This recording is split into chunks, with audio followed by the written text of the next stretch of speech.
समता सैनिक दल प्रशिक्षण शिबिर डिंगोरे जुन्नर येथे संपन्न। भारतीय बौद्ध महासभा पुणे जिल्हा पश्चिम अंतर्गत जुन्नर तालुका संरक्षण विभाग यांच्या वतीने व बौद्ध विकास तरुण मंडळ डिंगोरे यांच्या नियोजनातून रविवार दिनांक 15/2025 रोजी सकाळी 10 ते सायंकाळी 5 वाजेपर्यंत एकदिवसीय समता सैनिक शिबिर यशस्वीपणे संपन्न झाले।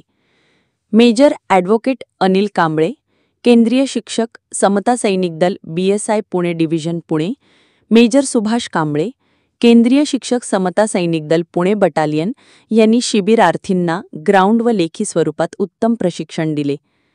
शिबिर कार्यक्रमासाठी भारतीय बौद्ध महासभा पुणे जिल्हा पश्चिम संस्कार उपाध्यक्ष केंद्रीय शिक्षक रवींद्र अभंग, जुन्नर तालुका अध्यक्ष नितीन साळवे, सरचिटणीस यशवंत गायकवाड, कोषाध्यक्ष विजय वाघमारे, हिशेब तपासणीस खंडू माळवे, संस्कार उपाध्यक्ष केंद्रीय शिक्षक अतिश उघडे, संरक्षण उपाध्यक्ष समता force division officer Pune Deepak Kharat, संस्कार सचिव संजय धोत्रे, समता सैनिक व प्रचार पर्यटन सचिव प्रभाकर धोत्रे, राहुल धोत्रे, बाळासाहेब खरात, शाखा पनवेल, सुनील शिंदे, चेतन साळवे, माजी श्रामणेर, बौद्धाचार्य BB खरात, मिलिंद खरात, भारतीय बौद्ध महासभा पदाधिकारी राष्ट्रपती पुरस्कार साहित्यिक डॉ.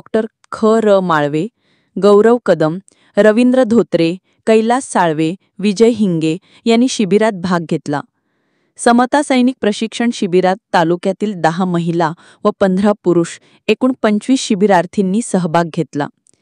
बौद्ध विकास तरुण मंडळ डिंगोरे पदाधिकारी, उपासक, उपासिका उपस्थित होते। दीपक भगवान खरात, समता फोर्स सैनिक डिव्हिजन ऑफिसर पुणे, संरक्षण उपाध्यक्ष भारतीय बौद्ध महासभा जुन्नर तालुक्याच्या वतीने सर्वांचे आभार मानले। लोकहिरा न्यूजसाठी डॉ. ख.र. माळवे।